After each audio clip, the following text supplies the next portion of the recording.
What's up, everybody? This is GreyMan here, and we are on the Grey Exchange tonight. What is up, everybody? How is everybody doing? Thank you so much for being here.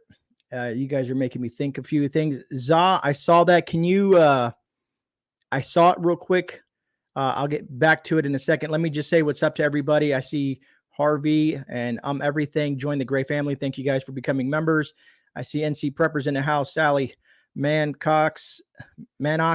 If I say that right, Zane, Harvey Black, Milo on the ready, Sherry Leach, Vicky Jordan, Draw D, Tiny Titan. Let me see here. Magic, Gracious 48. You guys are getting me. Sherry Leach, Colleen Rich, Rena LaRue, Jeremy Sullivan, Leona Riley, Mike Stiles, Stephen Brimmel, OFC Nation in the house. Let me see here. Tiger 454, Virginia Roots, Klingon Princess, Suburban Hillbilly, Do It Yourself Dad, Daily Prepper. I think I probably said that. Jeremy Sullivan, Wendy Benjamin, S. Moore, 907, Joni Friels, Annie Oakley, Sarah Goldie, Coral Tiger, Wendy Benjamin. And I'm trying to make sure I didn't catch everybody. Pony Girl, Northern Girl Hobbies, thanks so much. Bree Stream and D. Eckloff and Virginia Roots. All right. So I said what's up to as many people as I can. Laura, what is up? Bring it up. What is up? I'm trying to catch you guys as you're coming in. But let me bring my guest. My guest tonight is Magic Prepper. I'm going to bring him up now. For the first half hour, I'm going to be asking Magic Prepper some questions. All right, folks? And then after that first half hour, then we'll get questions from you, the subscribers.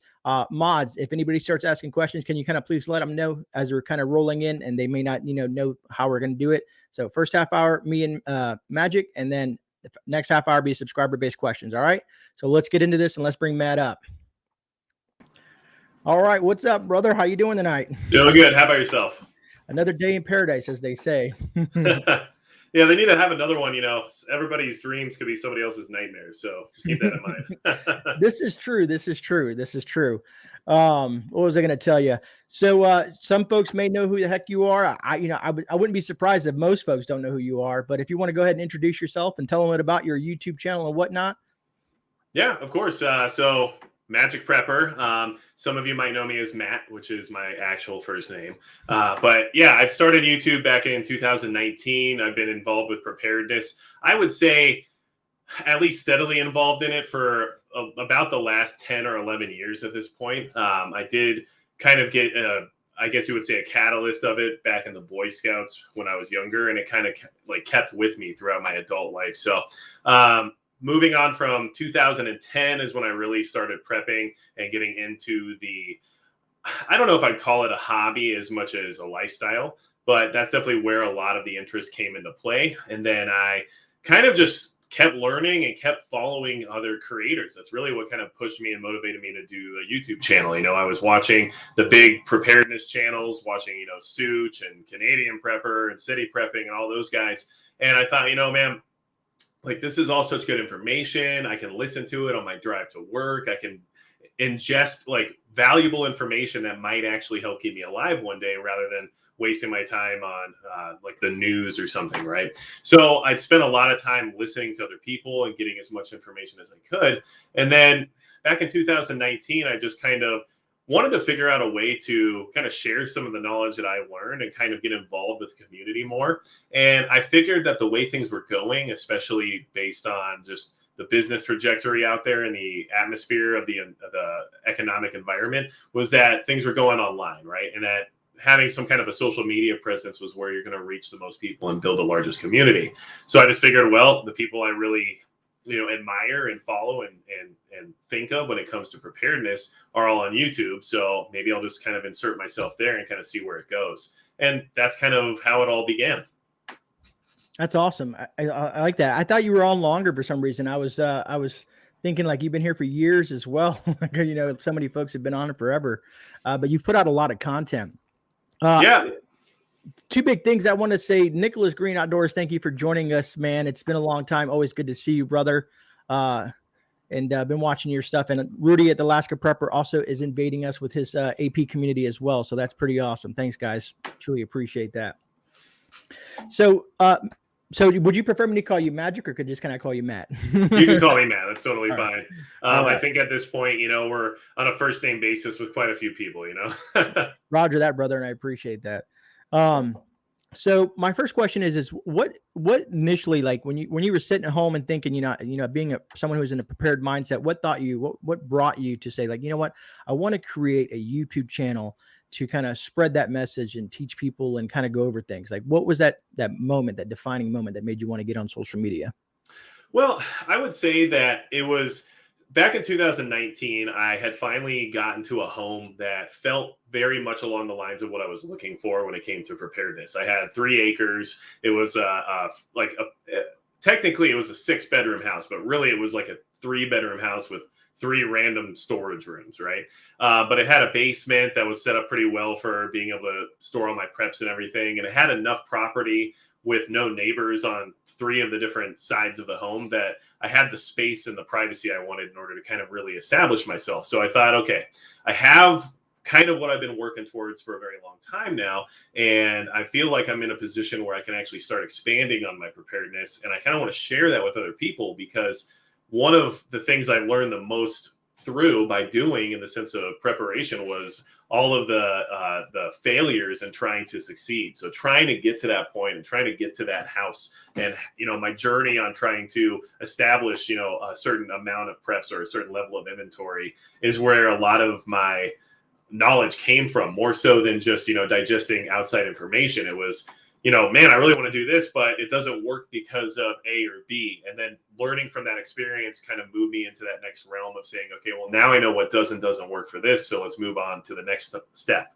And having that house and being in that situation and living in the middle of nowhere in North Dakota kind of, gave me that comfort factor of being confident and, finally establishing myself as somebody in the preparedness community and having, what it was I was striving for so long.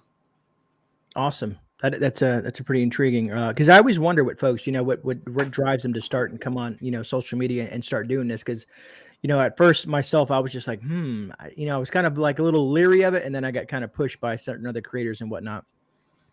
But also, so I keep on seeing that in Zane. I did see a brief thing of it. I'm trying to, do everything at one time, but Radioactive Prepper had passed away from my understanding. So prayers out to their family and whatnot. I just wanted to state that real quick. And Nicholas, you can always email me and we'll get you on here as well, brother. So like I said, if you guys are familiar with Radioactive Prepper, prayers go out to the family, so on and so forth. Definitely. But yeah, so I think I caught that. I wanted to apologize. I did miss it a few times, but I got it now. So moving on to what and I'm not trying to like move on. I'm just thinking as I'm saying it, not moving on as it being like someone who's heartless. I'm just saying that I want to keep the live stream going, and we can talk more about this on Thursday as well, folks. But so the magic prepper, a lot of folks, like, hey, Matt, can you do a magic trick? And I see that in chat when I'm watching and stuff like that, or read your comments. Like, where'd the name come from, brother? Like, what came with that name? Well, so it had a few different aspects to it. So when I was developing a channel, and I know you've gone through this whole rigmarole, but you want to establish some kind of a name that separates you, but also tells everybody exactly what it is you're trying to do, because if you get too wishy-washy, you kind of disappear into the magical, algo that's out there. So I honestly, since I was 7 years old, I played Magic the Gathering. Right. And that's kind of stuck with me for a long time. And I feel like as a strategy game and a way to keep your mind sharp, it's definitely kind of helped me through the years and maintaining that aspect of, of just strategy. I don't know what else to say about it. But then also the fact that Magic in the sense has this kind of survivalist aspect to it. And a lot of people, might not think about it in that sense, but the definition of Magic is to influence the direction or the course of something that almost seems supernatural, right? So basically, if you're out surviving in the wild and you're able to make fire with, flint and steel, it's almost like doing magic, because compared to the average person out there, you're doing something that no one else understands how you did it, and they're wondering how you did it, and they want to see more. And that's often like kind of how people perceive magic, So I had those two kind of like ideas in my head, and at the beginning of the channel, I wasn't sure what I was doing exactly. And actually, if you go way back when, there's a video where I shoot Magic the Gathering cards with a 357 Magnum. And and I was like, I was having a good time and kind of just testing the water and trying stuff out. But, I wanted to kind of separate myself in the sense of nomenclature. And I think that, I did. And I wasn't necessarily planning on being called Magic throughout the course of the last few years, but that's now what my nickname has become. And there is a lot of excellent jokes about, Magic Mike references. So I can imagine, man. I can imagine. But that was a lot more. You really put some thought into that. Now that I'm hearing that, I was like, wow, that's actually pretty makes sense. And that's pretty cool to know. You know what I mean? Well, and and this is going to be funny. I spent a lot of years in the food business, right? And one thing that's always kind of stuck with me is the magic seasoning, right? And magic prepper is so close to magic pepper, and it's just like, to me, it just sounded like something that could be almost like a household thing, like right, like, oh, I've got magic pepper, yeah, it's in the pantry, so. That's kind of great. I'd make maybe you should make some sort of like logo on a shirt with the magic pepper or something like that, and like a seasoning shaker. Yeah. You never know, man. You never know, but that's good to go. So I like to ask this of folks because there's always another, like I said, there's a defining moment what converts us from just I call, unfortunately, I say the sheep, or someone who is blinded, who is just not in the know when it comes to preparedness. Did something specifically happen in your life that you thought to yourself, like, wow, I wasn't ready for this, and started getting you in the mindset of I need to prep, or I need to be prepared, and start learning these skills and whatnot? Well, so the preparation aspect was big for me. Just growing up, I lived in Florida for the first 20 years of my life. So every single year we had hurricane season, right? And so it's just drilled into you. And then that's where also I was part of the Boy Scouts of America. So those two things combined kind of just drilled the idea of preparedness into my head. And, I've always had extra batteries and flashlights and water and all the stuff, because you're just kind of told that that's a religion, basically, right? Well, I think what really pushed me into actual prepping and being more concerned about self-preservation and self-reliance than just being prepared for a disaster to affect you was just an incident I had back when I was in my early 20s. And I basically, and I explained this in a video a long time ago on my channel, but I got the crap kicked out of me at gunpoint, and it was in my own driveway. So yeah, and it wasn't a good time. And that moment kind of was a catalyst for me to kind of start the journey down, finding out ways that I'm never going to find myself in the position of being a victim again. And when I say that, I apply it to everything from, self-defense, like I don't want anyone to ever have that power over me again. But at the same time, I also apply it to the concept of, I don't want to ever have to, rely on somebody else like the government to take care of me during an emergency, because, then in the same instance, you're just another victim at that point. You're just a victim waiting to be rescued. And I don't want to be in a position where I need to be rescued. So that's kind of what started the whole system, and kind of what really got me going into that motivation of prepping, more so than just disaster preparedness, Right. No, that makes sense. I did want to say a couple of things. Zod, did I tell you thank you for that super chat? And D14, thank you for the super sticker. For you folks wondering what that thing is scrolling down there, if you're new to the channel, every month, anybody who uses a super chat or super sticker option, I found a way to kind of give back to the community. So once a month, I add up how many super stickers, let's say I'm going to pull the first name, Daily Prepper. So say Daily Prepper super chats or uses a super sticker, 10 times. I give them 10 entries, and then the first Thursday of the following month, we do a massive giveaway. If you haven't seen that, check out the last one on the following Thursday. I like to have fun with it. Just so you guys wondered, some of you guys are probably wondering what that is down there. And also, it kind of reiterates that, smash that like button so we can break this YouTube algo. Gotta show them who's boss, But ironically, you said it because I'm a Florida native. I'm back in Florida. I've been around, you know what I mean? And something I've never shared with anybody here on YouTube, and I might shock some people here as well. But when I was young, in my teen years, I visited places and lived in places like New York for a couple of months, Chicago in a couple of months. I left Michigan and wanted to kind of spread out and kind of check these other cities. While I was in New York for the 3 months, and this is the main reason I moved back to Florida, is I was shot. I was literally shot in my and my lower ankle down there. It was me and a buddy. We were sitting on a bench by a payphone, which I know you guys don't know. Most people these days don't know what a payphone is anymore. It's probably at a 7-Eleven, right? Yeah, yeah, right.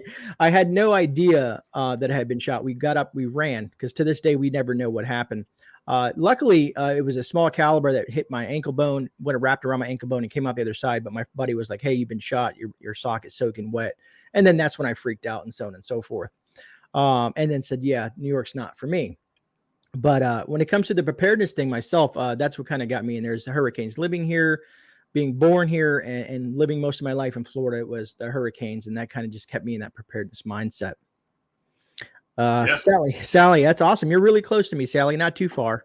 I'm in East Central Florida on the coast, but where the space shuttles take off, I like to tell everybody. That's the closest I can let you know where I'm at. I was near Tampa Bay. Tampa Bay, the other side. My mother was over on Homestead Springs, Crystal River area, a little north of Tampa out there. Yeah. But all right. So moving on, I need to stop jabbing. I get to start jabbing like I just keep on talking. That's how you got to fill the space, man. It's an art. My wife has constantly said, I don't know how you talk for an hour on a live stream, Yeah, no, I amaze myself sometimes, man. And that's why a lot of people will say Grey's going to ramble on, which is that famous song that I enjoy very much. Oh yeah. But a lot of folks love to ask this questions. And are you in a suburban environment? No. Okay, so are you more of like a homestead kind of like scenario, or like what's your situation if you care to divulge that information? Yeah. So I told you about kind of what got me to start the channel. What's funny is since that home we lived in, we actually have moved twice. It's been a wild last few years. We've moved a lot of times. In the last, I think, 5 years, we've moved, oh my God, 6 times. So, it's gotten crazy. But we finally actually bought the house that we're in right now. And it's out in rural North Dakota, and I'm not going to say exactly where, but we do have over 20 acres now.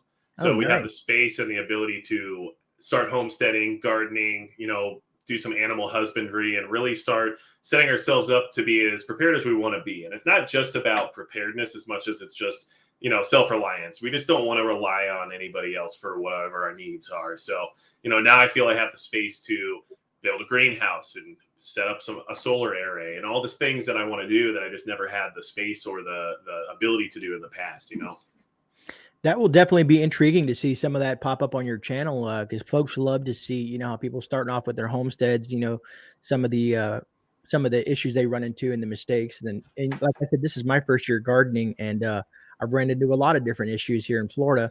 But it's fun to share that with the subscribers, because a lot of people in chat, usually, as well as other content creators, have a lot of great information to share with the community, which is what I love about being in this community personally.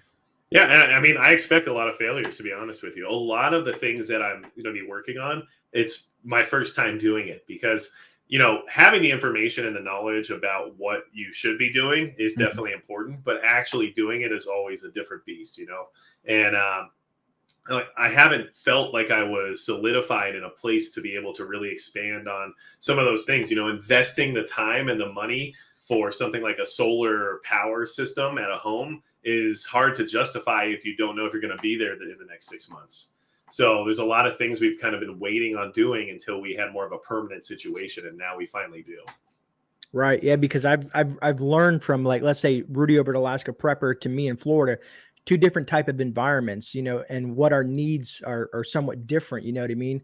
I did a video not too long ago on fuels, 5 common fuels that you can store and that you should, stock up on. And some of the people from Alaska were like, yeah, I have like 300 gallons of this, 200 gallons of that. And I'm like, yeah, that's way more than I got, They got those winters to get through. And then when it came to the gardening aspect of things, learning my zone and what grows well and stuff like that, the benefit to Florida is specifically where I'm at, we're trying to do a perpetual garden, something that's growing consistently throughout the year, because we don't really get that freeze. You know what I mean? Right.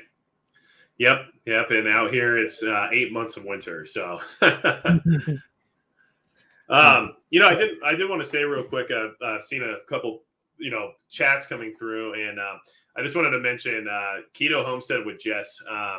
It is kind of interesting, but I actually did the keto diet, right, for a while. I was looking for ways to lose weight and to try to be healthier and try to be better physically fit for preparedness purposes. And I mean, I lost 45 pounds on that diet within, I think it was 6 months. So I definitely could see the benefits to being on a diet like that. But I would say that it is hard to maintain for, perpetuality just because of the restriction factor. And all it takes is that 1 week. And for us, it was moving. When you're moving and everything's just displaced, suddenly you have no place to cook and nothing to work with. And it all fell apart really quickly. But I just wanted to see, I saw that and I was like, I figured I'd mention it because if you're looking to like lose weight and you're not sure where to start, I mean, for me, that diet really did a lot of work. I mean, I lost a lot of weight. And it was kind of crazy, and I still got to eat. Matt, I'll share something with you as well. I did a modified version of that. A lot of folks who have been watching me for some time knew that I pretty much lost a human being. I lost 150 pounds over the course of 3 years. Wow. When I got out of the Army, I had some issues and things ran around and stuff like that. Had a lot of issues. You're going to make Rudy a mom. Right on, JT. Losing that weight was something that was detrimental to my health, and I needed to do so. I just made a lot of bad choices in consuming the foods that I were consuming. You know what I mean? Yeah. But I did a modified version of that just because I couldn't go full on keto. But you're making me think about something that I want to ask you, because I don't know if you saw what me and Rudy have done over the last month or so. We've done these survival diets, as I like to call it. We use a specific company called Nutrient Survival, which you may have heard of or not. Yep. Have you ever tried anything like that with any of your freeze-dried foods, trying to go through some sort of put yourself in survival mode for a few days or a week or whatnot, and just trying to put yourself in just consuming let's say freeze-dried foods or canned goods or something without actually doing your normal 9 to 5 kind of thing? Well, I have had nutrient survival food before, and of course all the other freeze dried stuff. But I'd say the closest thing that I've been doing recently, and it's something that my wife and I are doing together, because that's generally how we like to diet. It's a lot easier if you have the support of somebody else with you, and if you're both on the same page. I'm not having to watch her eat a pizza while I'm over here eating like a saltine, or whatever. But what we've been doing lately is actually intermittent fasting. And that isn't necessarily a diet when it comes to the actual food consumption. But at least for my thought process and being able to apply it to preparedness is kind of shaping that, mental capacity for resisting that urge of hunger, and kind of getting used to the idea of being hungry, so that if you ever are in a scenario where that occurs, it might not affect you as negatively as fast as it might somebody else who has never had to experience it before. And, when you do intermittently fast, you definitely build that kind of tolerance to the urge to eat. And then you also find yourself being able to go longer and longer without actually realizing that you're hungry. And it's kind of been an interesting diet. Like I said, we were doing keto for a long time, things changed. And we just wanted to try something different. And this was something that I felt like also had some, relation to preparedness, because if we ever do find ourselves in a situation where we're hungry, and it wouldn't be because of lack of food more so than just maybe rationing, Right. At least we would be better prepared for, our mindset to not be so negatively affected so fast, That being said, it made me think of something as you're sitting there talking.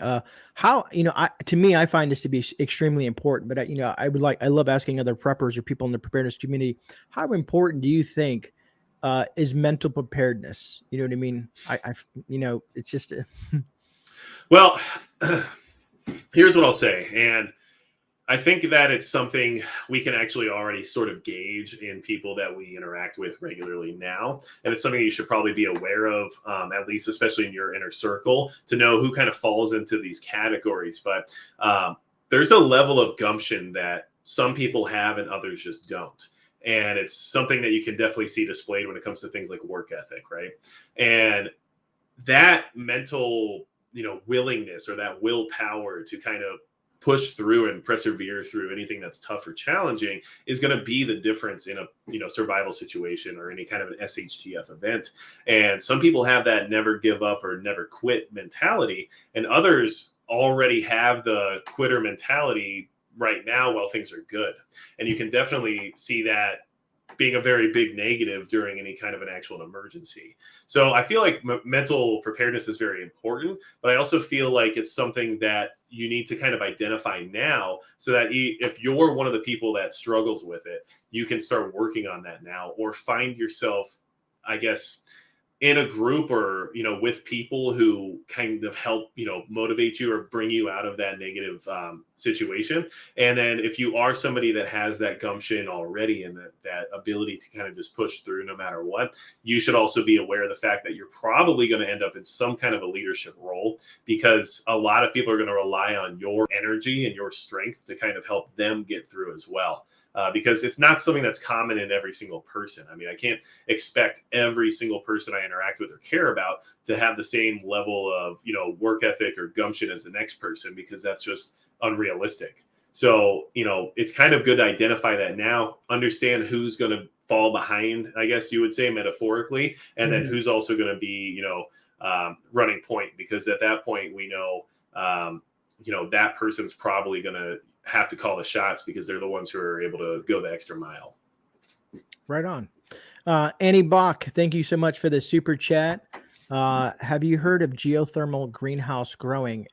Personally, Annie, I have. I've been researching different forms of energy when it comes to geothermal and solar and stuff like that. So I have. I'm not sure if Matt has or not. What was that again? Sorry. Is it geothermal greenhouse growing?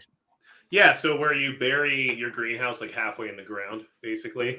It's not something I have any experience with, but it is something that actually my wife is wanting to try out. We have the space now, and because of how cold it gets out here, it's one of the better ways to utilize, what we already have, which is, earth, to help insulate the plants and help kind of keep things growing throughout a harsh environment. So that is something that we'll be looking into. I do have to do some dirt work.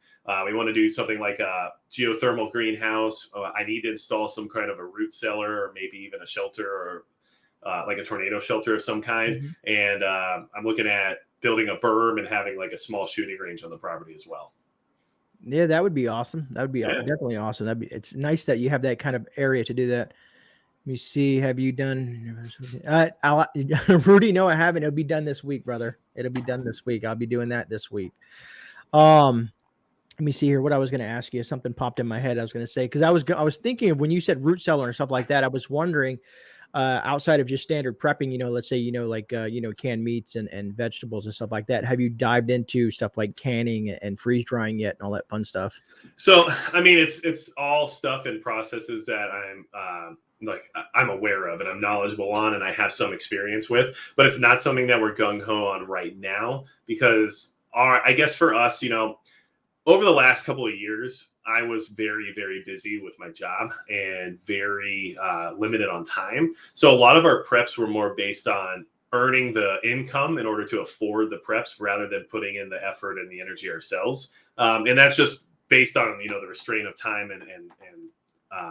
and lack of energy after work, So, so now what we're trying to do is, spend more time and more energy. So once we actually start growing our own calories and producing our own calories and raising livestock and actually harvesting meat and everything else like that, then the canning and the jarring and everything else is going to become more prevalent, because then we're going to want to store what it is we're producing rather than just purchasing what we can already store away. Good to know, man. Yeah, because it's things that I'm working on this year since I had this huge garden. Working on dehydrating stuff, learning how to properly just dry herbs and stuff in general, and then canning some of the products as well. So I've been stalking on that. What's up, Hawkeye? What was I going to say? So we're almost at the half hour mark, folks. So start thinking about your questions. I got a couple more questions myself, and then we'll start diving into some of the questions out there in the in chat. And then we'll move forward with your guys' questions. So I figured I'll give you a little hint to start thinking of some questions now, whatever you'd like to ask. You could either ask, mostly I prefer you ask Matt or Magic Prepper than me, because most of you guys will talk to me all the time. But so this question's asked amongst everybody. And I'm assuming that you do have some sort of a bug out bag, correct? Oh, yeah. Because everybody likes to ask the question, bug out or bug in. What would be your scenario? Being that you're on a property now, you know? Well, I mean, the safest bet is always to bug in, and bugging in for as long as possible is considered to be the right route for most situations. I mean, unless there is a immediate threat right outside your door, the idea of staying where you are, where you have access to all your resources, is definitely the better option. But I think there is also a lot of negativity around the idea of bugging out because of that. And I think it has its place. You know, we were evacuated, or we were almost evacuated, but from forest fires back in California at one point, you know, and having a bug out bag that I could throw in my truck and be ready to go with felt good. It was nice to know that if we left right this second, you know, we could definitely be fine for a while wherever we ended up. And Right. I think it's important to have that as part of your inventory. But bugging out, and it's actually something I was talking with my wife about today. There's also the difference of, you know, what your familial unit is. You know, if you have kids and you have a family, bugging out is extremely difficult compared to if you're just by yourself. You know, it changes the dynamic based on what you have to bring with you, you know. And if I'm bringing, you know, children and my wife and we're bugging out, it changes what we need in order to sustain outside. If, you know, whether or not it was just me, if it was just me by myself, it'd be a lot easier because I can go without quite a bit. I can handle myself in the woods pretty well. I can survive off the land in one way or another without worrying about, you know, oh, I guess I'm not going to eat today, or I'll get some water when I get to it. But when you have children and a wife and you have, you know, a family unit that relies on you, you don't get to just skip that meal. You don't get to just decide you're not going to have water. You don't get to just, you know, skimp out on shelter. So all those things become a lot more difficult and more challenging. So the more people who rely on you, the less bugging out is realistic, I guess, is what I was trying to say there. Yeah, no, I agree, brother. I agree with you, man. Because it's that's why some people have asked me in the past. I'm like, well, I have preps that I keep off site in specific locations, not a cache per se. I have things like kind of similar to caches, but I also have, you know, a friend of mine owns a storage facility, and we kind of work together on a certain things to kind of have things offsite in case your house burns down or a tornado or something just destroys everything. You don't want to lose everything you have, because I've seen a lot of folks go through that. On the even watching here on the channel, other preppers and homesteaders go through that. All right, so I'll try to wrap up my my last question real quick, because I know you love firearms, correct? Yeah, maybe too much, you might say, but that's fine. A lot of people don't know that about me either. I don't really show too much on the channel, you know, trying to, you know, I'm always worried about the YouTube, how they react to stuff. But then I see other channels just go, you know, crazy with it. I'm like, how do they pull that off? You know what I mean? But it is what it is. I was wondering if you have a favorite primary and secondary, you know what I mean? If you were, you know, out in a situation like. Well, so I actually recently acquired a 6-hour 716i, which is an AR-10 and 308. And that is, for my area and for my environment, what I decided to roll with. Yes, is it as logistically friendly as an AR-15? Of course not. It's not friendly in the sense of weight.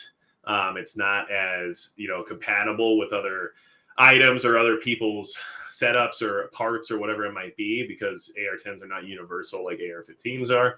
But one thing that is important is that you have to identify what your environment is and what you're bringing to the table. And if I was in an urban environment, it would change that decision completely. But where I am, literally out my front door, I can see literal miles.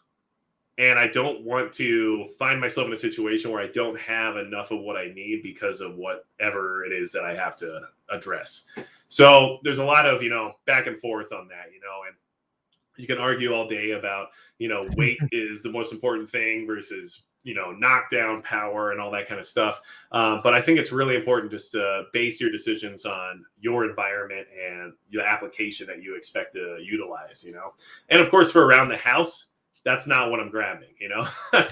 Right.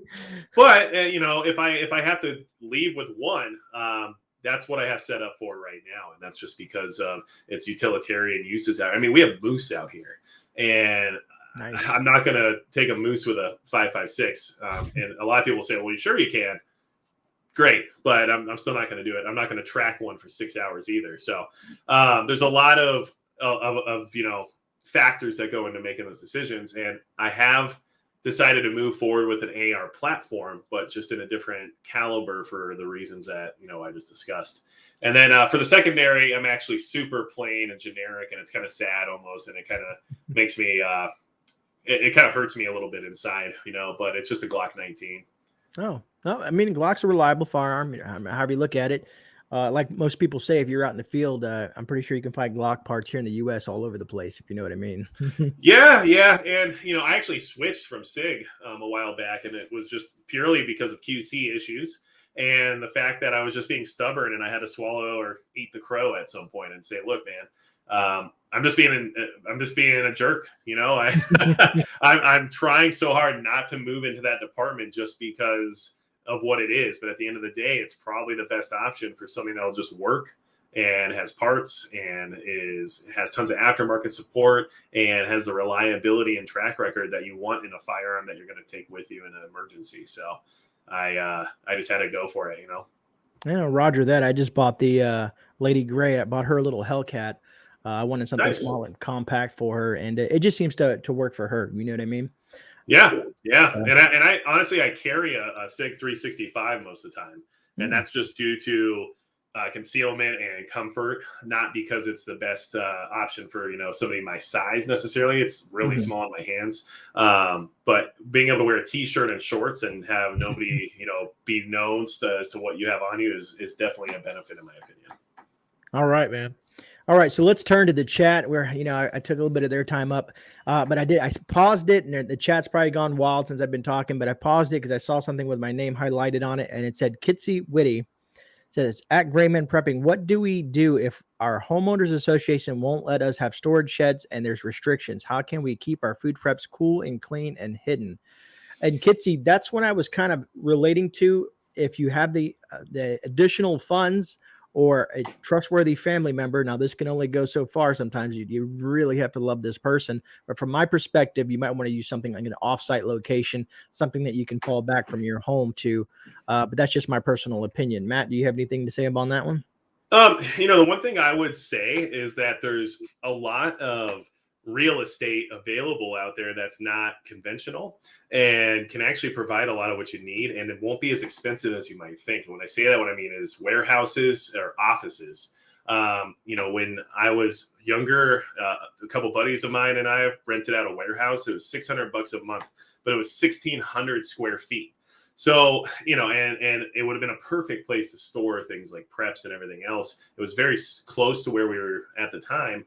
And I mean, for $600 a month, for some people that's not a possibility, and I totally get that. But if you maybe have a mag and you can share that expense, and now you're not talking about a storage unit where you have to access it through a security gate, and there's maybe hundreds of other people that are in and out of that same unit, that kind of kills your ability to have OPSEC, A warehouse that's standalone on its own, is a lot more private, and then also allows for a lot more storage and a lot more space. And ours had a running bathroom and everything inside of it and all kinds of stuff. So at the end of the day, I would just try to think outside the box a little bit, get a little more creative in what you're looking for. If you can't do what you need to do at your home, look at office space even. I mean, some offices are really inexpensive. They're air conditioned. They have running water. They have bathrooms and all that stuff. And they have more space than what you might find in like a storage unit. And there's some places you get offices for very inexpensive. That's actually pretty smart. It made me think about it, because that's gray. You know what I mean? Going gray with that whole location. Because if you think about it, these 3-letter agencies, if you guys know what I'm about, government agencies, they use places like that look just like a plain warehouse or a plain office to run ops out of too. So that's pretty smart there, Matt. Pretty smart. Well, and it's it's out of experience and necessity. I mean, there was a time where I was actually in a band, and we needed a warehouse to be able to practice. And, that's where we started looking for like different locations that would offer privacy, would offer the ability to be as loud as we wanted without people being upset. And, it kind of opened my eyes up to the whole situation involving commercial real estate. It's not as expensive as you would think. It really isn't. It's actually really cheap. And I'm talking that warehouse that we have for $600 a month was in Sacramento, California. So it's not like I was in some, like small town where they just begging for your money. I mean, it was it was a big city and it was still that cheap. Intriguing. Let me see. I got a super chat from NC Prepper 336. Two of my favorite channels. Great conversation tonight, guys. Thank you so much for that, brother. And thanks for the super chat. You will be entered into that drawing, brother, for this month. All right. Our tent life. What is up? I'm probably way behind and chat just jumped on me. So I'm going to try to go as far back as I can because I see my name highlighted a few times.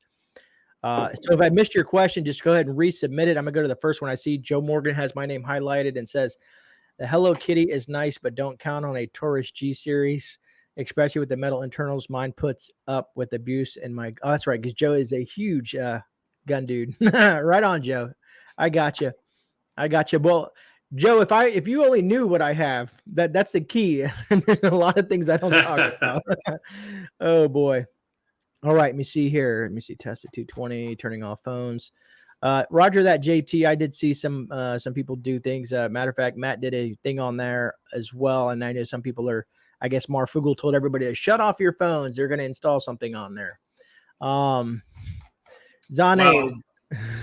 Yeah, everybody, I tell everybody, you can listen to whoever you like and take what everybody says on YouTube with a grain of salt. You know what I mean? Do your own research. You know, it's up to you and how well you feel. Like a lot of people, I told folks that they were coming they were coming to check my lines for my internet because I've been having issues. I'm like, hey, they're probably checking on what you have. And I said, you know, I do think like that as well. So me being the guy that am, when the guy comes to check my lines and they fixed a bunch of stuff, I'm sitting there having a conversation. Hey, where'd you go to school? How'd you do this? And so on and so forth, to kind of get into his mindset to say, okay, well, he is definitely a local. He is young. He went to this high school and so on and so forth. But that's just the way I approach the situation I guess, interrogating the guy, unfortunately, you know what I mean? All right. Well, just really quick to touch on that, you know, I think especially when it comes like the phones and stuff like that, the concept that you have any control over your privacy when you have a device like a smartphone, it just shouldn't even be of a concern at this point because we have zero privacy. It doesn't matter what you disable or enable. It doesn't matter if you use a VPN. It doesn't matter if you turn it off for a day or not. I mean, it's already there. And I mean, anyone who has Facebook knows that when you get that ad about that thing you just talked about 10 minutes ago that you weren't on your phone for, I mean, that really just does happen, you know? And at a certain point, I've kind of felt like, you know, we're already being spied on in one way or another. I don't think there's a way to escape that if you're using the modern technology at this point. So I'm not going to be overly concerned about what my phone may or may not be doing because I already assume the worst, you know? Right.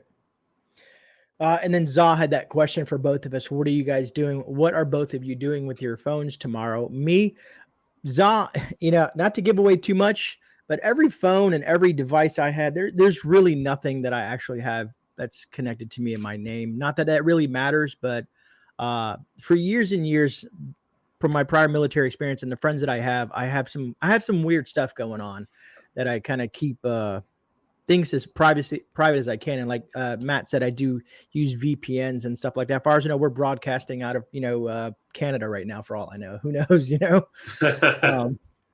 But yeah, so it doesn't matter. I don't have half the stuff that comes on the phone. Some of it doesn't. So I don't really care what they do to the phone, to be honest with you. You know what I mean?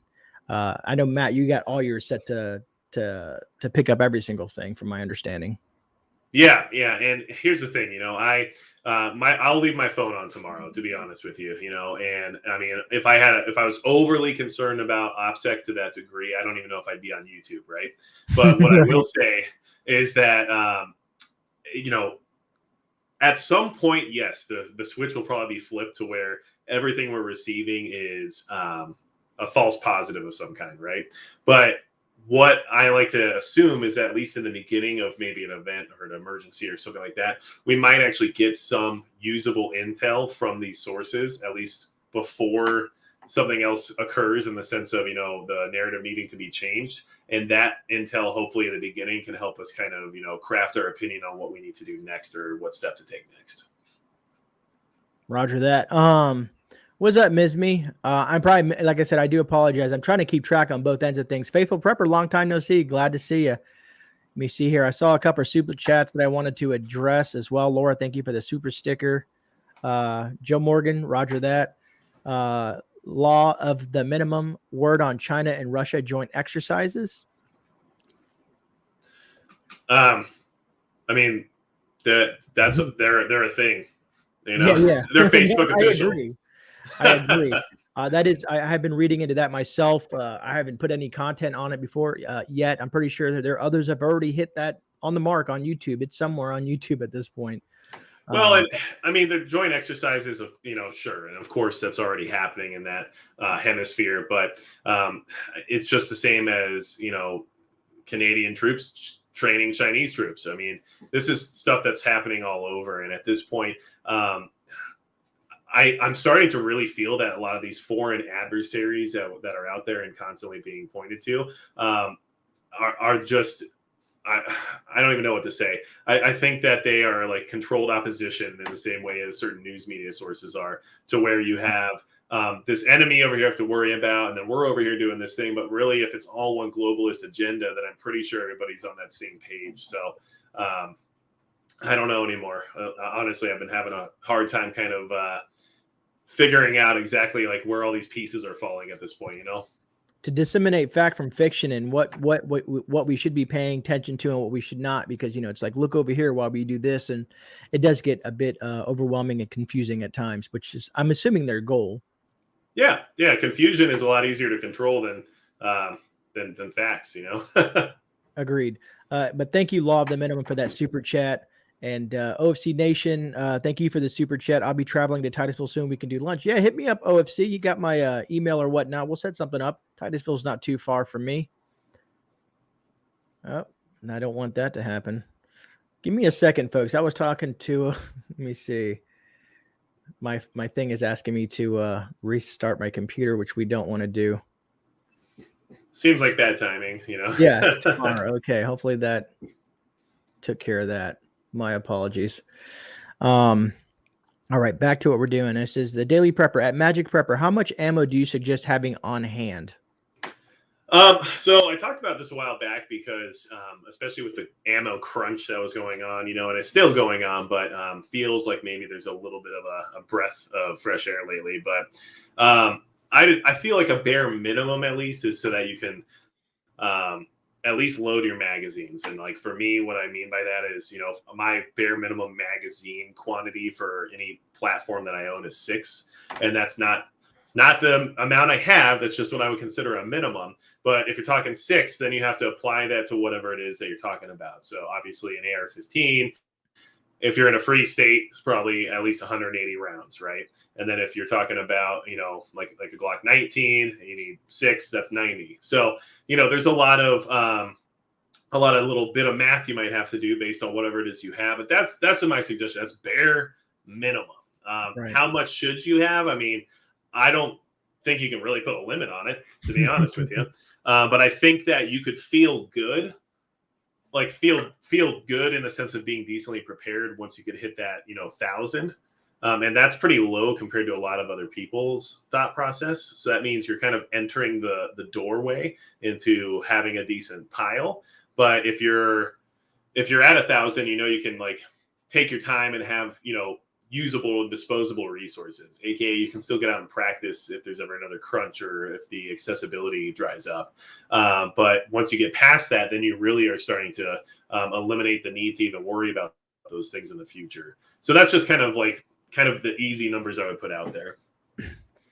Roger that.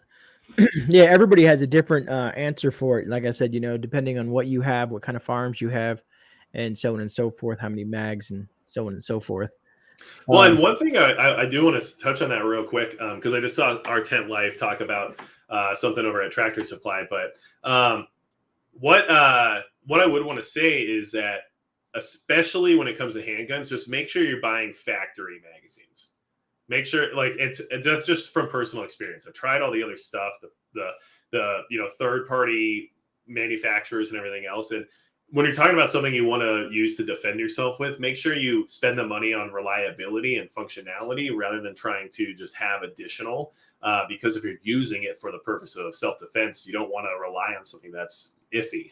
And in my experience, at least, especially when it comes to handguns, the manufacturer knows exactly what they're doing when it comes to making those magazines, and everybody else is just trying their best. And when it comes to, you know, defending your life, I don't want to try my best. I want to know I've got exactly what I need, you know? I agree with that with magazine failure and whatnot. There was something that was pondering in my head, but I forgot. Oh, I was going to ask you, Matt, like I know here in Florida, it's not a big issue, but I've heard in other states it is. Like me, when I run my sidearm, I use a staggered magazine for specific reasons. I don't know if they allow that in where you're at or not. I know I found out, come to find out, it's illegal in certain places. Okay. So, and just because I want to make sure I'm on the same page as you. So what's the definition of staggered magazines that you're utilizing here? So let's say you have a defensive round and let's say like a training round or FMJ or whatnot, and you have them, you know, so you have, you know, FMJ. One after the other. Yeah, one after another, basically staggered. And the reason that people probably may ask me this, and the reason I'm saying that is because if you're firing at, you know, at something and you want that stopping power, but they get behind a bush or a tree, and you know what I'm saying, you can fire through that with like that full metal jacket on there. So what I'll say is, like, you have to know your local laws, especially like in California. So when I lived in California, I actually had a concealed carry permit, which, you know, not everybody could get, but I was able to acquire one. But if I ever was to carry in San Francisco, I wasn't allowed to even have hollow points, right? Wow. So, because just in that city, there was a law against them. So in San Francisco, I would have to carry full metal jackets, which is funny because then the issue becomes the liability you accept by overpenetration. Right. So you know, obviously people writing laws that have no idea about how these things work.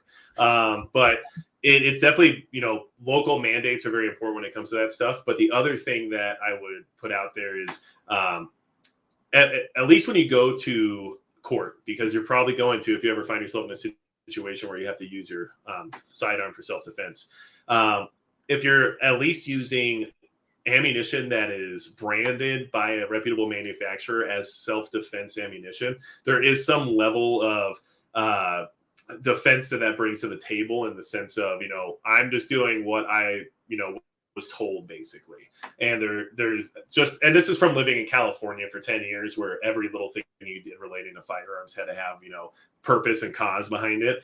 But my understanding of it, at least at that point, was that by having, you know, a box of, you know, self-defense 9mm, when you got taken to court for, you know, what happened, and the prosecution tried to tear you apart for whatever reason, you get to play the ignorant, you know, consumer who just says, well, this said that this is what this is for, and this is what this handgun was for, and I was told that these two together is what I was supposed to do. And it kind of takes some of that liability away from you, because you're just going off of what you were sold on.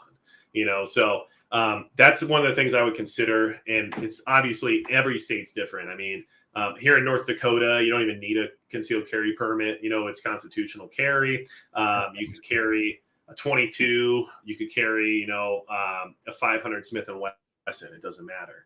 But in California, you can only carry .25 to .45 caliber. Anything above or below that you weren't allowed to carry, or at least in the county I was in. So there's a lot of, you know, different things you have to know about your particular area. But for staggering, I think that the purpose behind it is probably smart for the reasons that you explained. I think I would just make sure that wherever you lived, that's not an issue. And that if you want to really protect yourself in a courthouse, having that branded loss of liability because you did the thing that you were told to do, at least might help a little bit, you know? Right on, right on. Laura, thank you so much for the super sticker. I see that popped up there. Let me see. I'm probably way behind in chat. I'm going to try to slowly go through this. Some storage units were broken into when CV first started. Let me see here. I'm trying to see if I can find questions. All right, here's one. Roaming Prepper. Hey, GreyMan. Howdy, Magic. Sorry I'm late. Crazy word. Good to see you both. Good to see you, Roaming. Let me see here. Good to see you. Abracadabra, they were going to nanobots to the phones. They're going to send nanobots to the phone's earpiece and install cameras in everybody's bathroom. Oh man, love it. And you know, the worst part is that the crazier those theories get, it's always the craziest one that's actually true, you know? Yeah. You never know, right? You know, you never know. I mean, you know, someone told me this, like, well, you know, if anything ever happens, you know, they're never going to find me. And I said, you know, let me be honest with you folks. All right, if you have a social security card or, birth certificates and bank accounts, you have anything, even if you decided to throw all that away, man, and they just had an inclination that they wanted to watch you, you're telling me with these satellites and these drones that they could not find you within the United States borders. Be like, well, I'll go in the woods. I'm like, you don't think they have thermal and whatnot? They couldn't find you, night Yeah. vision, NVGs. Because in the military, if you've seen some of the gear that we've used, it's nasty, and you can find just about anybody, man. So it's a complex situation to just disappear. You know what I mean? Some people do it because people disappear in the U.S. all the time, but if you're doing something, it's harder to disappear. It's got to be a really well executed plan if you're actually going to fall off the grid. Exactly. Let me see here. I think that question was already answered. And I know, chat was going to jump on me. D14, thanks so much for the super sticker. Dark Winter. I hear you, brother. Dark Winter. That's what they've been saying. Well, and when you said Dark Winter, a year ago too. But even back then, there was a lot of speculation as to when that would be. And the one thing that I was discussing actually last night with Prepper Now is that when all these things and all these restrictions and everything stop working and they start failing and people stop complying because at a certain point they just decide they're not willing to do things anymore, that's when, this dark winter scenario will probably unfold because the justification has to come from somewhere. And I mean, you can already see the grasping at straws kind of scenario happening. And I mean, we're already getting news reports of like, what's it called? Marburg virus, and stuff like that happening. And, Right. It's like you get one case of it and it's, headline news because they need to make sure there's a reason for us to kind of keep moving forward in this direction. So, I could see, come winter, much like last year, there might not be any of the usual suspects at work, aka the common cold and things like that. There will be a lot of other things we have to worry about that are going to cause us to, require things. Yeah, no, I agree. I wanted to last thing I wanted to mention on that is that about 6 months ago, when they were talking about the flu and stuff like that, the CDC actually put a statement out and said that they're concerned about the flu this year because they think that the flu may come back with a vengeance. And of course, the flu strains always bouncing around between the two, and it's just another thing that they want your mind occupied with. So it's just, however it comes, just be prepared, man. Just be prepared and ready for it. Yep. But I did find a question from West WV Homestead, which I'm assuming is West Virginia Homestead. It says, GreyMan Prepping and Magic Prepper, thoughts on gold and silver stacking. Do you want me to go first? Or you want to go first, brother? Well, why don't you go ahead and take it? All right. So I'm a proponent. I used to hate precious metals, to be honest with you folks. When I first started my YouTube channel, you can still probably find it. I said, I was doing a video about you can't eat silver because that's what I usually get hit with now when I talk about precious metals all the time. But the way I look at silver, especially silver's looking good right now because it's dropped in price, so I'm buying more. I call it wealth retention. So let's say we're going to use some examples here. Let's say the U.S. dollar just dissipates into nothing. The currency, the economy collapses. The U.S. dollar's worth nothing. But guess what? I mean, that's a shift event. But guess what? The silver or gold, if you have it, is still worth something in the aspect to every other country around the world that trades in these metals. And also, if you do some research, since the dawn of time, gold and silver has been used to purchase and bronze and some of the other coins and stuff that they've used in the past have always been a form of currency. So when this fiat currency, this paper money that's basically a debt note that means nothing, that's just super inflated. I watched a video on how our money is just what is it called? And Rudy's probably way better at this, but it's basically, the treasury bonds and over here, and it's like a mishmash of crap, but our money's worthless, basically. At least that's how I feel. But the silver that I have, let's say if everything goes crazy, or if you look at the Great Depression and things go really south and the banks do something weird or you can't get your money, all that silver is going to, instead of having all my money in the bank and losing it, all that silver is going to be worth something.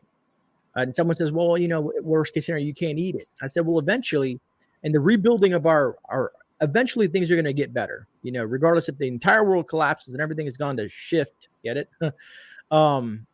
That would be another option for trade commodity. Now, some people are going to say, well, what about alcohol and coffee? And yes, all that as well, but eventually silver will come into play, not only for trade and rebuilding the let's say your local areas or whatnot, but also in the fact that it's used as materials for other things. And that's my spiel on that. So, well, especially when it comes to electronics and even, solar panels and a lot of the things that are being pushed for green energy, a lot of these precious metals are going to be more and more valuable because there is a finite supply. And, I believe that there's 2.2 billion ounces of silver in the world. So by owning 1 ounce, you already have a market share over somebody else in the world who will never be able to own one because you have that one. So my thoughts on precious metals and the way I kind of align it is there's 2 ways to look at the benefits of the precious metals in regards to prepping and SHTF scenarios. And then there's the other aspect of precious metals as to where it kind of falls in the ladder or the tier of preparation. So I wouldn't invest a ton of money in precious metals if you don't have your basic stuff figured out first. Food and water and storage of the things that you need to survive with is going to be more important than precious metals in an emergency. And like a lot of people will mention, the ability to barter that and stuff might actually be more effective during some kind of a post, dystopic society situation. But the reason why I like silver, and I don't even own any gold, and it's because, first off, I don't have a ton of money to just invest in gold with, but I also prefer silver for some reasons. But the way I look at it is that in the beginning of an SHTF scenario, silver can buy you some time. And kind of like what, GreyMan was saying is, so the fiat currency falls apart and the digital exchange falls apart. So there's no longer a way for you to utilize credit cards or debit cards or anything else that we use right now. That silver can help you at least still get, maybe a loaf of bread and some milk and stuff like that at your local, grocery store or gas station until they finally decide to close their doors or until they're finally abandoned or whatever it might be. But that silver buys you that time in the beginning because, all right, well, the money's not worth anything and the debit card machine's down, but all right, well, I've got some silver. And some people will still say, okay, yeah, because they know it's worth something. They know it's going to be worth something either now or at some point. So you still have a little bit of time bought with that precious metal. And then the other side of it would be after an SHTF event when, like you were saying, a rebuilding period occurs.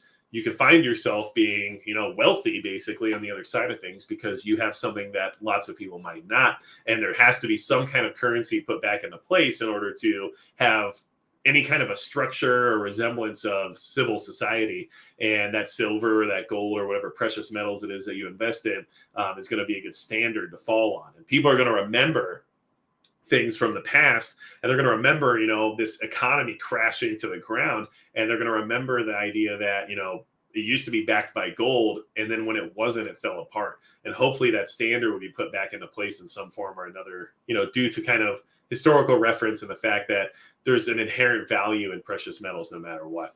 So, I would say, for before and after, it's great. Maybe right in the middle of it, not the best thing to have. Not completely worthless, but definitely not going to help you, eat another meal that day or something like that. right.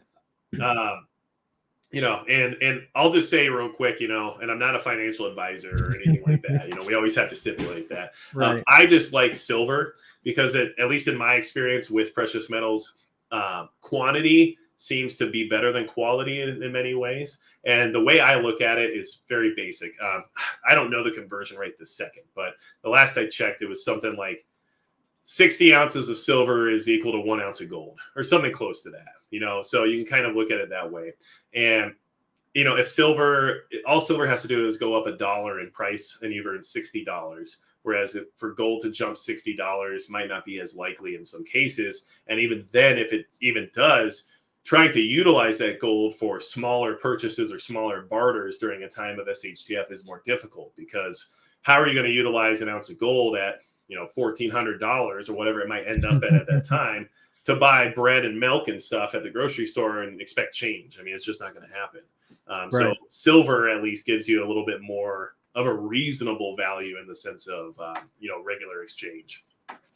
And just to finish this topic up, to put it in perspective, if you have, let's say you have a quarter from 1964 on, or a half dollar, or even a mercury dime, or any type of constitutional silver, if you, most of those coins are worth more than their face value. It's not worth 10 cents. It's worth the silver that's amounts in there. So if you have a quarter and it's worth, let's say, whatever the cost of silver is, it's not 25 cents anymore. It might be worth a couple of bucks. So if you can kind of incorporate that in your thought process, well, this is now worth more because of the silver content inside that coin.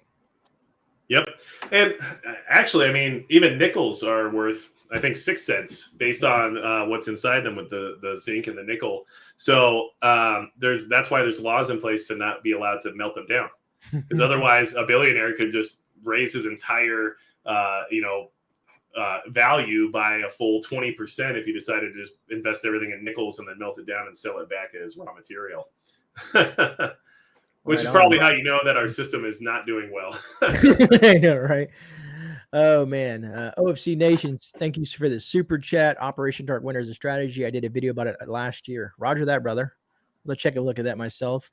Survival Julia says, GreyMan, we need an emergency broadcast prepper channel. A lot of folks have. We've been trying to. That's why we've been creating stuff like the Discords. If you folks are curious about the Discord, I do have one. The GreyMan Preparedness Network. It's down below in the description. And I've also tried to. I just put my first video up today. I just started the BitChute. It's down there below as well as a fallback. But you know, I'm trying to do everything I can to make sure that anything happens to me, I have a way to communicate with you folks. But yeah. Let's see. And here. you know, if you ever find yourself demonetized, make sure you reach out to me because I can walk you through that entire situation. All right. Roger that, brother. Roger that. Let me see here. Got some weird stuff going on down there. You see, where did your coin stop using silver and gold? What year did Rebel Prepper at roughly about 1964, if I recall correctly. 1964, they stopped using precious metals in your average coins, circulating coins. Yeah, and you'll notice that if you actually go through coins that you receive at the store or the bank or whatever, like you'll never find anything below 1965, hardly ever. Let me see here. I'm trying to go backwards here a little bit. As soon as I touch the chat, it just jumps on me. Let me see here. Get over the Parisians. Parkinson's. I got the jab about 3 months ago. Trying to say that's Harvey. Thank you, Harvey. If for you folks, Harvey just put my P.O Box up a few minutes ago. And the reason is because I'm trying to get postcards from every one of my subscribers. I want to make a whole postcard wall from you, the subscribers. So any postcards you guys want to send, my P.O Box is down below. I've gotten some pretty intriguing stuff in the post office box. So if you guys want to use that option as well, that's pretty cool. Let me see here. I'm just trying to find some questions here. A lot of chatting amongst each other, which is awesome. What's up, Cat Lady? Nice seeing you. Raptor Ranch says, isn't silver more barterable?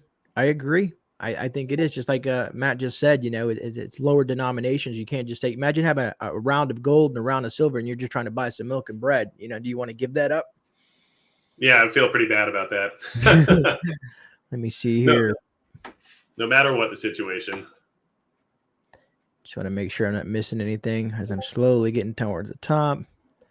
Brother passed tonight. True American Loretta brother passed tonight. She needs our prayers. We'll do, Cat Lady. We'll keep her in our prayers. Her brother.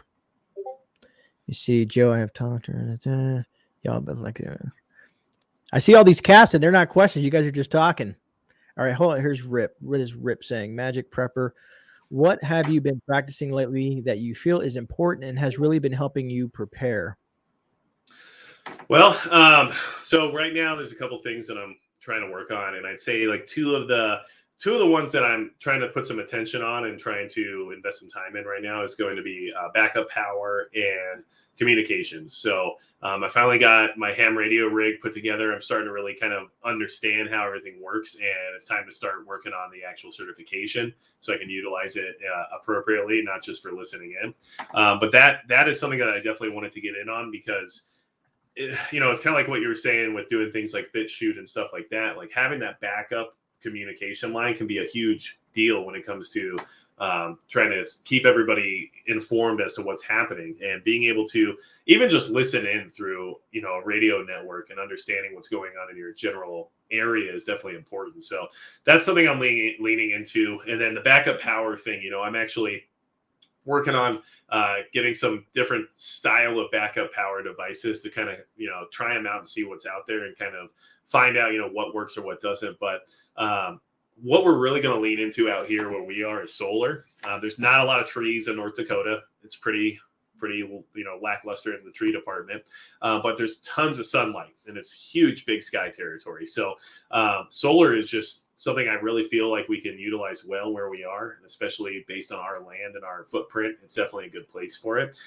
So working on just like a small system in the beginning that we can power things for hours at a time without recharging and kind of keep appliances online is where I'm going. And then down the road working towards hopefully fully sustainable, self-powered system is exactly what I'm looking to do at some point. Roger that, brother. It's funny. That made me think, Rip asking a question, because I remember, I came across a video of you. I think it was it last year for New Year's? It was New Year's Eve or something like that. It was you, Alaska Prepper, and was it Central Florida Prepper? I think he's changed his name now. Survival Living. Yeah, Survival Living. Yeah. And you guys, I was like watching you guys. I just kind of brought up a memory there. And what's funny is when you bring that up, Survival Living actually was one of the first channels I ever networked with or interacted with.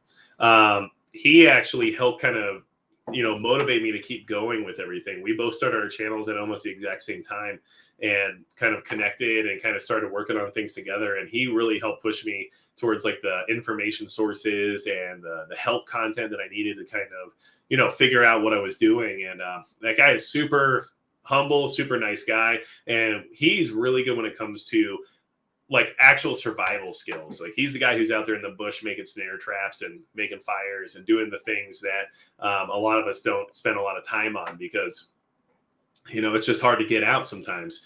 But, super cool guy. And I definitely appreciate what he's done for me, especially early on. Like he kind of helped lead me forward. Like when I was struggling or having issues, he's like, hey, hold up, it's not a big deal. You're going to be fine. And kind of help, keep me going. So you mentioned him and it just kind of reminded me of that, especially with that origin story of when you start your channel. It really does help having those people kind of guide you through, No, I agree. It's funny you say that. I was going to reach out to him. I wanted to bring him on the channel as well, just because he's a fellow Florida prepper. And I was watching he stayed out in the woods just recently for like a week or 4 or 5 day, 4 days, 3 nights. And I watched his experience, and I've had this similar situation. So I'd love to have a conversation with him. I'm going to see if I could reach out to him via email and see if I can get him on the channel. We can have a conversation. Yeah. I would definitely suggest it. He's a very cool guy and has a lot of information. All right. So I'm a little bit behind here. Dennis Nixon, is my $1 silver certificate worth more now? Possibly, depending on the date. Paper money is a little different than actual regular like coinage and whatnot. Operator 357. I saw you said something here and I'm trying to find it. Tree of great preps for bartering. Magic, do you? All right. I know, operator, I know you said something. Buy precious metals in grams. Yeah, I agree. You want stuff like the Alaska Prepper. I don't know, you guys probably can't see that, but that's the Alaska Prepper 10th coin. I can't reach my camera. Maybe I can reach my camera. Let me support Rudy if I can get this up there. Yeah, it looks pretty good. Yeah. Yeah, there we go. But I got 2 of them now, and I got a 1 ounce coming to me because I'm always trying to support the channel, and I got lucky in one. Let me see here. Let me see that Harvey Black there. Thanks for that, Harvey. Pony Girl says, Magic Prepper, do you have any feed access problems in your area for animals? So currently I don't. But what I would say is that it looks like not just animal feed, but pet food in general is starting to become very difficult to acquire. And, one thing that I've definitely wanted to kind of like touch base on was that people need to understand that, not only do you need to kind of stock up on your supplies for your animals, whether or not it's livestock or if they're, house pets or whatever it is you have, but you also have to have alternatives or backup plans to how you're going to continue to feed those animals if you ever do run out of their supplies.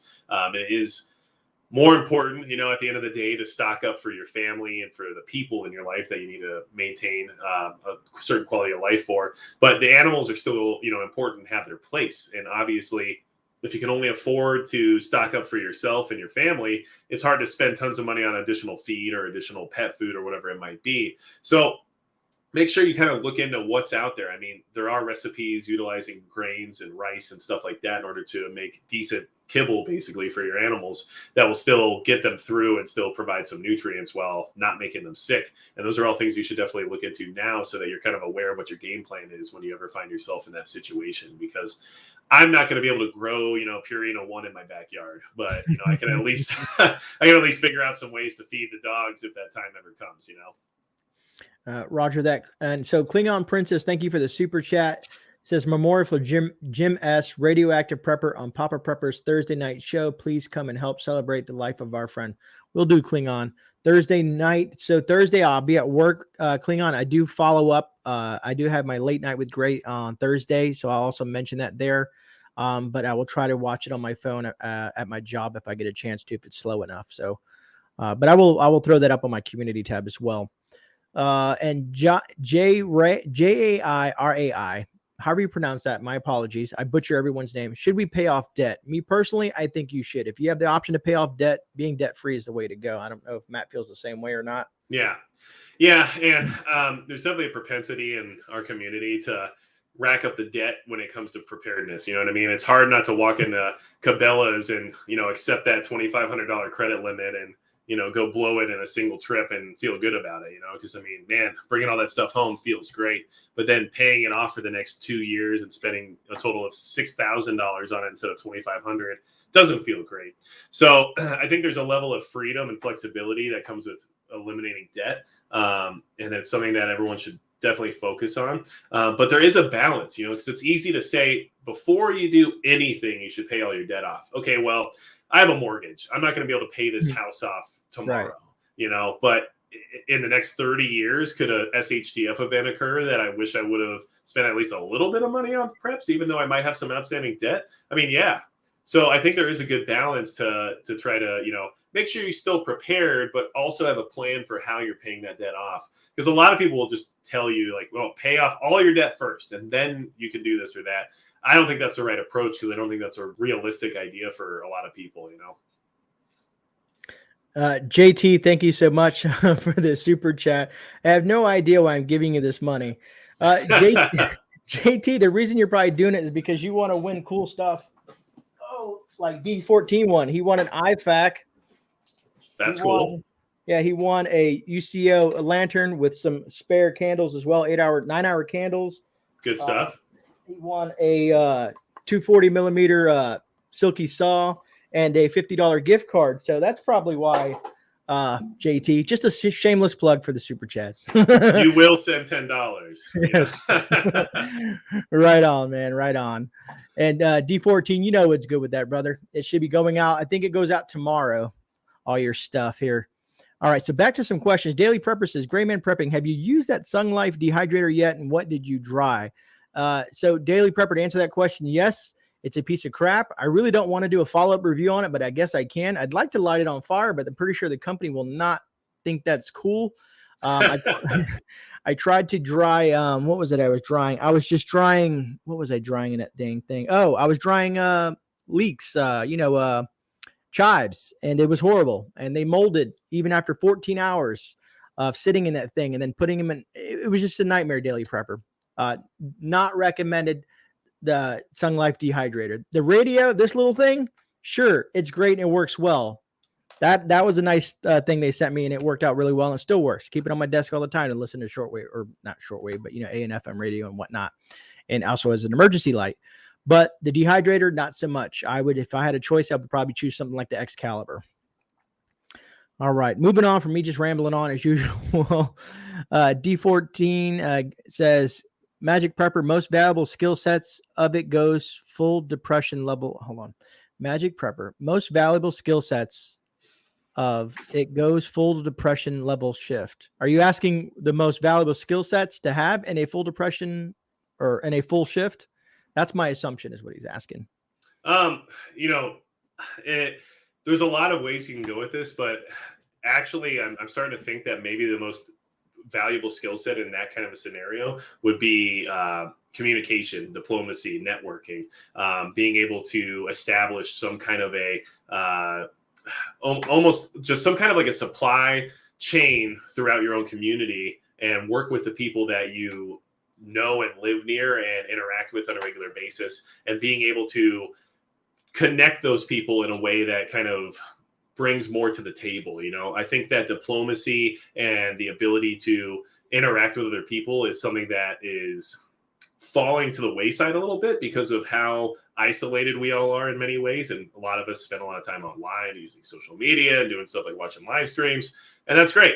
But when it comes to like a Great Depression style event, the way those people survived was, working with their neighbors and bartering and trading and utilizing each other's skills to acquire what they needed and bringing something to the table. So I think that being a facilitator, someone that can, create that streamlined communication for everybody to have access to what they might need, could actually give you a better situation than somebody who's just waiting in line. So that's just something that I think about regularly, is like the ability to talk to like groups of people, the ability to effectively communicate is going to be so much more valuable than just being able to, set traps or something like that. Right on, man. Right on. Our tent life, which is formerly for you guys, the Airborne Prepper, and thank you so much for the super chat, brother. It says GreyMan, send me $9 back. I want to say I haven't commented, but I've been watching your stuff. Believe it or not, I've watched you make that platform, put your tent up, do your garden, drop in your shower, and all the issues you've had. So I've been watching, brother. I've been watching. I'm a lurker, as they like to say. I just don't have a lot of time to comment and stuff like that. I'm watching and moving. Being another content creator, you know how it is, man. And then I saw someone else, who was it? Prepper Nerd said, Magic Prepper made me donate and I want to win cool stuff. Roger that, Prepper Nerd. Oh, man. And if you haven't been over to Prepper Nerd's channel, he has an awesome prepper inventory system. Check him out. And that's how you guys know I actually am magical. Just throwing it out there. All right. So Hawkeye, I just came another thing. Hawkeye says, Magic, what instrument do you play? And should you do an intro in your channel? Play Amon Amarth. I should just probably put that up on the screen because I can't even, I'm going to butcher it. Where's that at? Where did that go? There it is. Okay.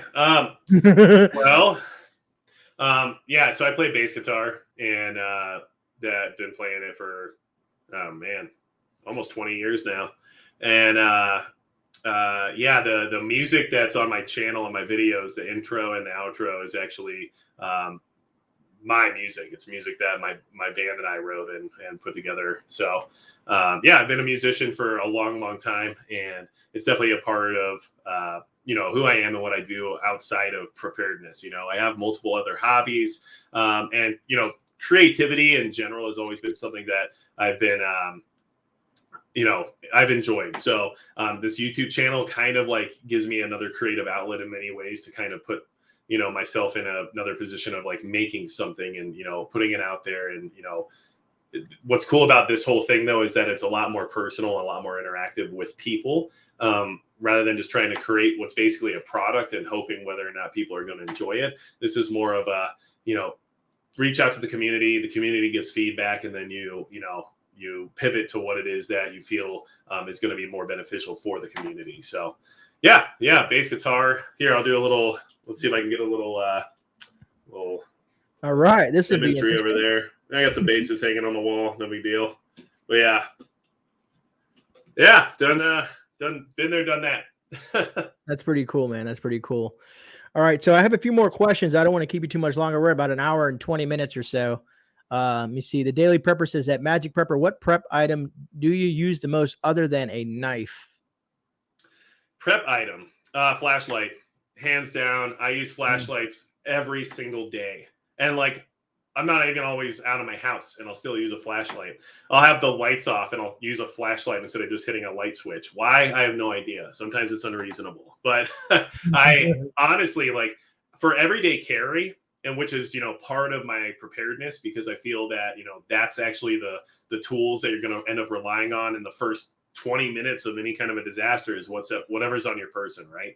And I use my flashlight more than my knife. I use it more than anything. It's ridiculous, but it's so useful. And it's not just about being able to, look in the dark. It's just sometimes finding that thing you dropped, or, just identifying something, or trying to take a closer look. And I mean, it's huge, and the ability to see at night is a force multiplier, right? So, I mean, yeah. When it comes to just basic gear, I can't even tell you like how much I enjoy my flashlight.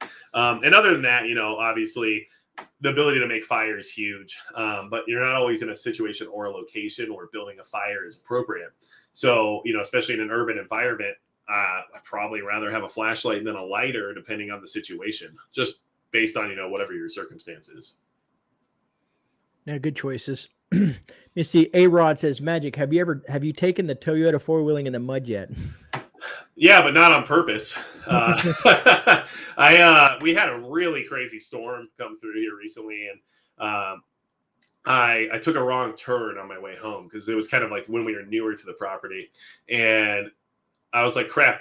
I know this road I'm about to go down takes me back through town, so I'll just take a quick right here and just head down. And I didn't realize that road was not only a dirt road, but at that time it was a swamp road.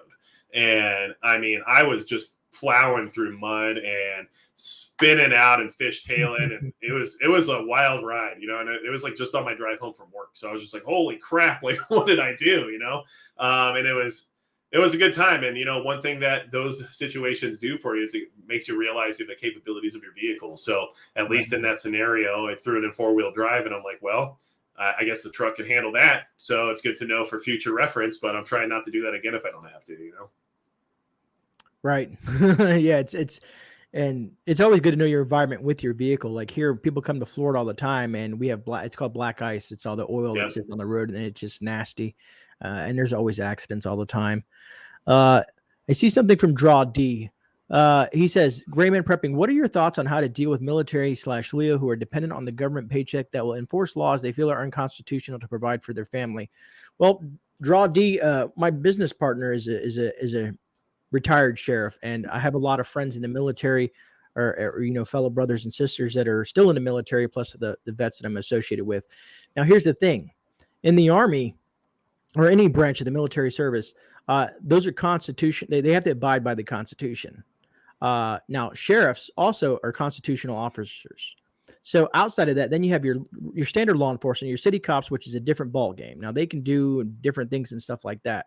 So when you're asking me, if they're doing something unconstitutional, then they're breaking the oath that they signed up for. You know what I mean? When you join up for the military, you sign an oath to uphold the Constitution, as well as the sheriff. You're also signing an oath to uphold the Constitution. So I would not expect those folks to break that oath. But if they do, then as they're called oath breakers, and then we're in a whole different ball game.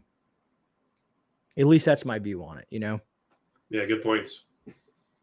Let me see. D14, thank you for the super chat. I hate my autocorrect. So do I on my phone when I'm trying to text and watch a live stream. It drives me nuts.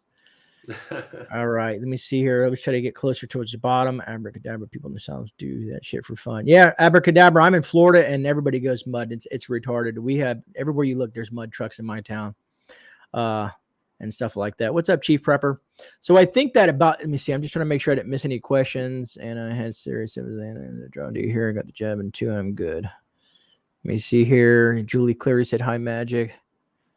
Oh my God, you should. I think, and Kit Carlson, thank you for the super chat. Yeah, I finally got my notification. Yeah, YouTube is finally giving me a break, huh? They're letting me start to pierce through. Maybe I'm getting close to that 10K mark, folks. When we get to 10K, we're going to do something big. I know some people are like, I'm at 100K. I'm going to do something at 10K as well, man. I saw Draw D kind of mention again after you explained your situation there about the constitutionality of enforcement from police and military. Right. And what I just wanted to kind of put on top of that is I understand where they're coming from, because the idea there is that due to the reliance on like the paycheck and the support and taking care of their family, it would at least make them hesitate on whether or not to, break from orders or to, leave their post or whatever it may be due to their disagreement with whatever that might be coming from the top. And I think that that's the same exact situation that we see when it comes to the people in this country, the patriots, you might call them, who, want action and want change, but also are not willing to take the first step due to the fact that they have a livelihood and a family that depends on them. And it's the exact same scenario for those people as what we would be talking about here with the law enforcement and people in the military. You know, people are very reluctant to give up their comfort. And when I say that, I don't mean it in like the sense of, you know, comfortability. I just mean like, you know, the comfort of knowing you can take care of your family and that you have a roof over your head and the financial stability to provide for them is very hard to just throw away because of, you know, one unconstitutional order coming down from the top. You know, maybe you've been on the force for 25 years and this is the first time you've had to deal with that. And are you going to throw everything away because, you know, of this one situation? And the same thing happens for people who, you know, might want to go out and protest and do all these things, but then they also might have the repercussions from their job or something like that that might decide they no longer need to be part of their company due to their affiliation with a protest, right? So, you know, I think that is kind of the gray area, and it's kind of the unknown factor. How many people are actually going to be willing to make that sacrifice or at least hesitate? And the hesitation is a big part of it, because it doesn't mean these people actually want to actively, you know, disavow themselves from the Constitution. It just means that maybe they weren't, you know, of the right mental preparedness to actually take that first step in that moment. And you know, I don't think there's much we can do against or for that. I think that it's just a possibility we can prepare for. But at the end of the day, every individual person has to make those decisions, and it's going to be hard for anyone to make that decision, especially when maybe you're the first one, you know? Right. And we're going to try to, let me see, there's a few things I see in here. South Florida DCL says, GreyMan, what is your thoughts on open carry? I like open carry. I know some people don't personally. I think constitutional carry should be instilled in here in Florida, and in South Florida DCL. I think you're close to me as well. But I think DeSantis needs to move forward with the constitutional carry and an open carry. Those are just, I think, you know, because the documents behind me don't say anything about, you know, specific things when it comes to carrying your firearm, but all these little laws and stuff they put on the books is what makes it more complicated. And if you want to be GreyMan, I definitely agree with the idea of concealed over open. Yeah, depending on your situation, you know what I mean. If I'm out in the woods, I usually have mine out, you know, just because legally we can. But it's we can probably go into an hour-long conversation about this, you know what I mean, in regards to the benefits of open carry and the benefits of concealed and so on and so forth. And what I liked about and reason behind the constitutional carry, because then it's still concealed, but you don't have to have a license to do so and whatnot. Right. Which I think is really cool. As long as you're a law-abiding citizen. I do agree that you should be a law-abiding citizen. You shouldn't be some deranged lunatic running around with, you know, a firearm. Yeah, I know. That's very controversial. Okay. Like I said, I could start a fire here. And Dragon, thank you so much for the super chat. I see it somewhere. It says, just pointing out, all law enforcement takes an oath of office and upholds the U.S. Constitution and their state constitution, yet break the oath daily. Just saying. And I agree with you, Dragon. Like I said, there's all kinds of things to this, and it depends on what the scenario is. And a utter shift event, do you think most of those people are going to be holding the line, or you think they're going to be there with their families? We've never been put in that situation, and at least from my understanding, I haven't seen the U.S. go into a situation like that, unless you're talking like a long time ago. So it's hard to tell. It's hard to tell what it's going to turn out to be. You know what I mean? There might be people leaving all left and right, you know what I mean, and going home to their families and protecting them versus, you know, being out there trying to arrest or do something of that nature. All right, so let me just make sure here, nothing important. And like I said, folks, we can continue some of this conversation. You and I, not me and Matt, but you and us and the subscribers. God, I can't speak. It's getting late already. Need more coffee. But we can continue some of this conversation on Thursday night on the Late Night with Grey stream, because that'll be the second stream that I do. I do 2 streams a night, guys, or 2 streams a week. Woo! Here, my coffee cup's empty. 2 at night. Yeah, I was gonna say, man, you're a hard worker. You know? No way, man. No way. I do them on Tuesday at 9 p.m. Eastern Standard Time, and I'm pretty sure Harvey will throw my schedule up there. Tuesdays at 9 p.m. Eastern Standard Time. I usually try to either do a topic specific or a guest. And Thursday, sometimes it's usually just me rambling on about random stuff, kind of wrapping up the week with you folks, because you guys know I take Fridays and Saturdays off to spend time with family and get things done around the house and also with my job. Let me see here. Less than a month. Constitutional carry in Texas. I love this. I'm learning so much just listening and reading the chat. Thanks, everyone. Awesome, Pony Girl. That's the whole bias behind why I personally started a channel. I'm pretty sure Matt's on the same page. It's just we wanted to teach and educate people on the preparedness and prepping and stuff like that. Yeah, So, and give some different perspectives because, you know, you and I might have two different approaches to the same problem, and they might both work, you know. So I do feel like it's nice to get that different, you know, opinion and a different point of view from many different sources, you know. Yeah. And so, Matt, I want to say, and if you can, Matt, just hang tight, you know, once we end the stream, just to Sure. wrap things up real quick. But I want to say thank you for joining me on the stream and taking the time out and hanging out with us as well. I truly appreciate that. Yeah, definitely. No, I had a really good time, and honestly, it's cool. Like a lot of familiar faces in the chat, a lot of good people, you know, and what like regardless of what's happening on YouTube and what's going on in the sense of like censorship or any of that other stuff, like I honestly feel like the preparedness community has one of the best communities on the platform. It's so supportive, and people are genuinely here because they want to better themselves. It's not about you know, anything, you know, selfish or anything like that. It's all about just, you know, trying to be as prepared as you can be. And it's really hard to find a better community than that, you know? Yeah, no, I agree. It's such a phenomenal community. I want to say that, speaking to you guys directly, thank you all for joining us this evening. I truly appreciate every single one of you and the information that you guys share amongst yourselves and taking the time to listen to me and Matt, and just having a good time. Thank you guys all for the super chats and super stickers. Truly appreciate that. D14 Laura, I just saw the two super stickers come in as well. And thank you, moderators. Moderators, you're always doing a phenomenal job. We got to get together and figure out something what we need to do for you mods, because you guys are always working hard and helping the channel out. Other than that, this is GreyMan. I'm wrapping it up. Matt, do you have any last things you want to say, brother? No, I mean, thank all of you for being here. I really appreciate it. And, you know, thanks for having me. It was really cool coming on here and getting to chat with you. And hopefully we can do it again sometime.